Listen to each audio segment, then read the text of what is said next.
Como é que é? Olha, o brasileiro come mal. O brasileiro come mal. Tá? Alguns passam fome. Agora, é inaceitável um país tão rico como o nosso, com terras agricultáveis, água em abundância. Até o semiárido nordestino tem uma precipitação pluviométrica, né, maior do que Israel.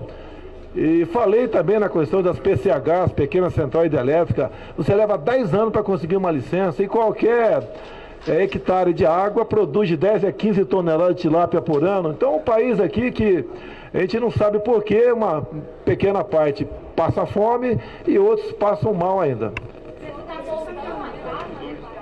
Né? Pelo amor de Deus, se for entrar em detalhe, em filigrana, eu vou embora.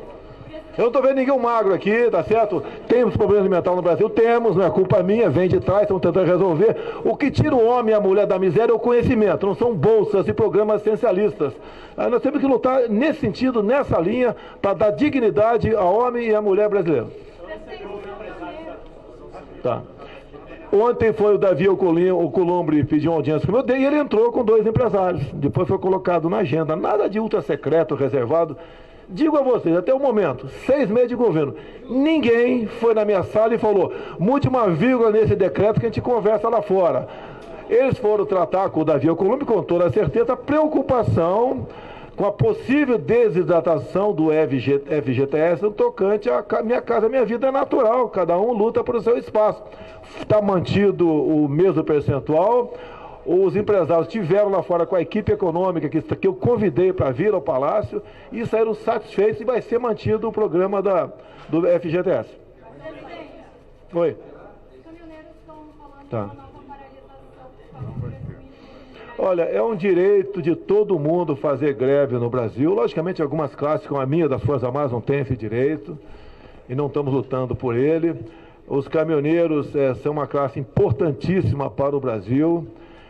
Tivemos um problema lá atrás no governo do PT, o BNDES, né, ofereceu crédito em excesso para a compra de caminhões, cresceu a frota de caminhoneiros assustadoramente e o transportado permaneceu igual, lei da oferta e da procura, caiu o preço do frete. Estamos fazendo o possível para atender os caminhoneiros, como já foi anunciado pelo nosso ministro Tarcísio. Eu mesmo já fiz alguma coisa, falta o parlamento agora fazer sua parte, aumentando a validade da carteira de motorista de 5 para 10 anos, aumentando a pontuação de 20 para 40 pontos, porque se você faz uma viagem na Rio Santos, não tiver um bom GPS, você vai chegar com 200 pontos na carteira em Santos ou no Rio de Janeiro. Acredito que os caminhoneiros não façam a paralisação, isso atrapalha muito a economia. Reconhecemos a dificuldade da carreira, estamos prontos para continuar conversando, mas estamos num país livre e democrático, onde impera o livre mercado, a lei da oferta e da procura. Então, esperamos que os caminhoneiros não partam para a greve, porque atrapalha o Brasil como um todo.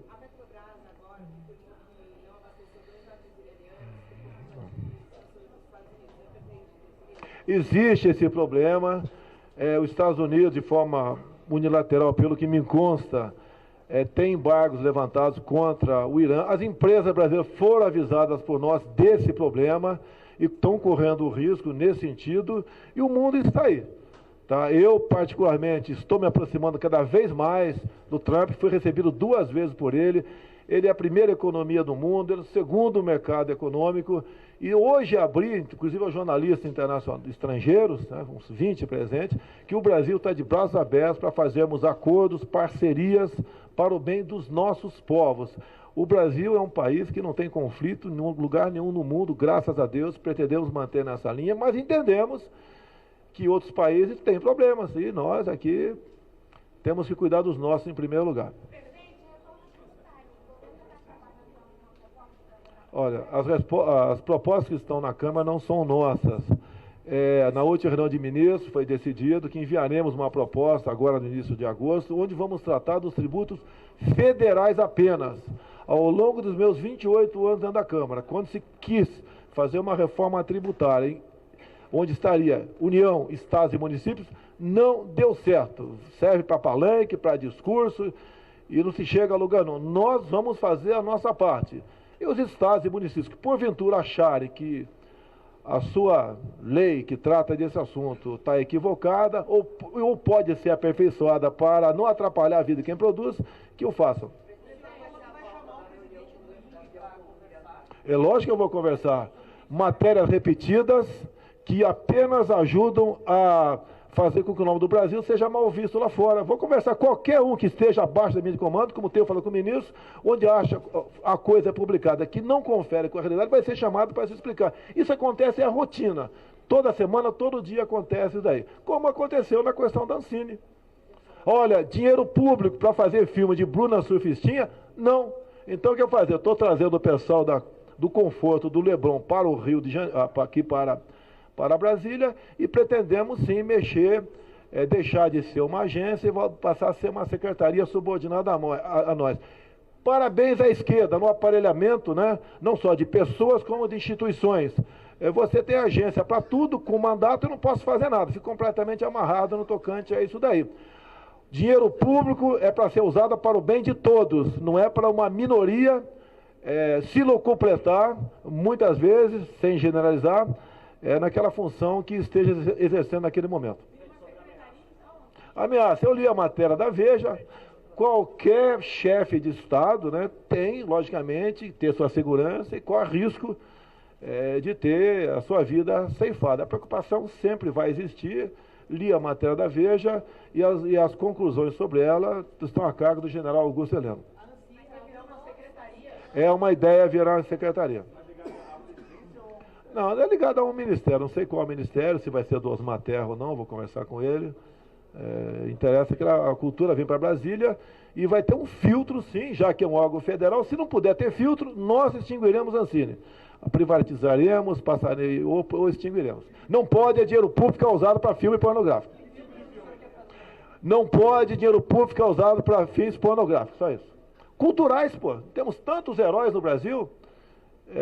E a gente não se fala desses heróis do Brasil, não toca no assunto. Né? Temos que perpetuar, fazer valer, dar valor a essas pessoas que no passado deram sua vida, se empenharam para que o Brasil fosse independente lá atrás, fosse democrático e sonhasse com um futuro que pertence a todos nós. Não tem ódio, é decisão presidencial, que passa, obviamente, pelo Senado Federal. Isso pode acontecer. Pessoal, olha só, de tudo que já falei para vocês sobre Eduardo Bolsonaro, ele vai ser vitrine. Então, acho que eu ia botar uma pessoa que não tivesse competência para exercer uma nobre missão como essa. Você pode ver os últimos embaixadores do PT nos Estados Unidos. Me aponte uma ação deles favorável ao Brasil. Como tive Israel, o embaixador de Israel naquele momento do PT, foi para a Palestina para não conversar comigo. Então não podemos ter embaixador escolhido pelo critério ideológico para frequentar postos-chave no Brasil. Já está tudo certo. Não formalizamos ainda não. Tem um agreement, está certo? Já deve ter mandado ali isso é uma praxe, está num acordo, se não me engano, uma legislação aí de Viena. Nesse sentido, temos que fazer isso aí. Duvido, acho muito difícil ter um negativo para os Estados Unidos, e ele vai ser o nosso cartão de visita lá, sabe da tremenda responsabilidade que está lá pela frente.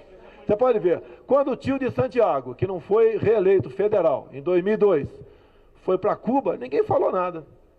Para o tio de Santiago, Cuba era um paraíso, ele falou para descansar, tanto é que engordou muito mais, né? Saiu mais pesado do que quando saiu daqui. O meu filho está indo para trabalhar nos Estados Unidos, ele tem um relacionamento com vários países, e não se exige isso. E não é nepotismo, segundo o Supremo Tribunal Federal. Falta a resposta dos Estados Unidos. Uma vez havendo a resposta, né, o Ernesto Araújo está fora do Brasil, a gente comunica ao Senado Federal para que seja marcada a data da sua sabatina. Eu converso com o Davi está até desconfiado, fala comigo todo dia, tá certo? Ontem, lógico que tenho conversado com ele, eu não vou ser, assim, não ter o devido cuidado para uma indicação tão importante como essa. Poxa, eu entro em campo para ganhar o jogo sempre, né? Eu acho que o Senado vai fazer uma boa sabatina e tenho certeza que será aprovado. Agora, talvez haja o viés político por parte de alguns, paciência, eu espero que ele seja aprovado. Agora, uma coisa, eu posso hoje exonerar o Ernesto Araújo e botar meu filho ministro das Relações Exteriores. Posso ou não posso? Ele vai ter, sob sua ascendência, entre representações de embaixada, mais de 200 no Brasil. Tá certo? Eu falei que eu posso, não vou que eu vou fazer. Eu tenho questão de tempo verbal. Então é isso que acontece, tá certo? E não quero fazer isso daí, respondendo já, porque o Ernesto está fazendo um trabalho excepcional lá. Agora, quando está na frente do MRE, o motorista do Marighella, como o senhor Luiz Nunes Ferreira, ninguém fala nada. Tenham paciência, poxa. Você acha que eu sou uma pessoa que não tenho responsabilidade com o meu Brasil? Tenho, pô. Estou cumprindo uma missão. Não é fácil, mas se Deus quiser, dada a assessoria que eu tenho, meus ministros, amigos, como tem alguns do meu lado aqui agora, a gente vai cumprir essa missão. Eu pretendo entregar o Brasil em 23 ou 27, muito melhor do que eu recebi com uma crise moral, ética e econômica. Arrebentaram com o Brasil. Sempre falei durante a campanha, se fizermos uma boa reforma política, como diminuir o número de parlamentares, federais, estaduais, municipais, entre outras coisas, eu abro mão da reeleição.